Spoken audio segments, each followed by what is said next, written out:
बड़ी बात आरबीआई से जुड़ी हुई भारतीय रिजर्व बैंक ने एफपीआई यानी कि विदेशी पोर्टफोलियो निवेशकों के निवेश को लेकर एक नया नियम जारी किया है। इसके तहत यदि किसी इकाई का निवेश निर्धारण सीमा को लांघता है तो उसे एफडीआई यानी कि प्रत्यक्ष विदेशी निवेश में रिकैटेगराइज कर दिया जाएगा।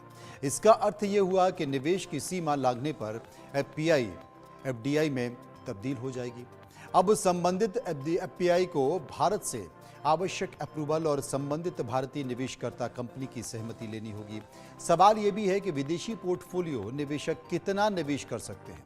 तो आपको बता दें कि फिलहाल विदेशी पोर्टफोलियो निवेशकों की ओर से अपने निवेशक समूह के साथ किया गया निवेश कुल चुकता इक्विटी पूंजी यानी कि कंपनी के विभिन्न विकल्पों में मौजूद सभी शेयरों सहित के 10% से कम होना चाहिए। आपको यह भी बता दें कि आरबीआई ने नियमों को लेकर नई रूपरेखा भी जारी की है। आरबीआई ने एफपीआई की ओर से विदेशी पोर्टफोलियो निवेशकों को एफडीआई में रिकैटेगराइज करने के लिए परिचालन रूपरेखा जारी की है। इस रूपरेखा के अनुसार संबंधित एफपीआई को सरकार से आवश्यक अप्रूवल और संबंधित भारतीय निवेशकर्ता कंपनी की सहमति लेनी होगी। रिकैटेगराइज के लिए ऐसे एफपीआई की ओर से जो किए गए संपूर्ण निवेश की जानकारी होनी है। विदेश मुद्रा प्रबंधन विनियम 2019 के तहत निर्दिष्ट समय सीमा के भीतर दी जानी चाहिए। केंद्रीय बैंक के अनुसार जानकारी देने के बाद एफपीआई को अपने कस्टोडियन से संपर्क कर भारतीय कंपनी के इक्विटी माध्यमों को अपने विदेशी पोर्टफोलियो निवेश डीमैट खाते से अपने एफपीआई को रखने के लिए बनाए डीमैट खाते में स्थानांतरित करने का अनुरोध करना चाहिए। आरबीआई ने कहा है कि ये निर्देश हमने तत्काल प्रभाव से लागू कर दिए गए।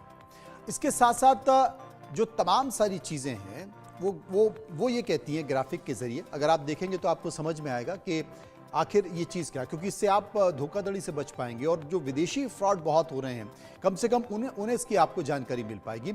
असल में विदेशी पोर्टफोलियो निवेशकों के लिए आरबीआई का नया नियम जो आया उसमें भारतीय कंपनियों में 10% हिस्सेदारी पार करने पर नियम हिस्सेदारी 10% जो पार किया गया है तो एफपीआई निवेश एफडीआई में बदल जाएगा। भारत सरकार और सेबी की जो सलाह है उसके बाद ये नियम लगाया गया है। एफपीआई के लिए कुल इक्विटी पूंजी 10% से कम होनी चाहिए, जैसा कि मैं पहले भी बता चुका हूं। निर्धारित सीमा से अधिक निवेश में हिस्सेदारी बेचने का विकल्प भी है और सीमा से अधिक निवेश में एफडीआई में पुनर्वर्गीकृत का विकल्प भी होगा। आरबीआई का नया नियम तत्काल प्रभाव से लागू कर दिया गया है।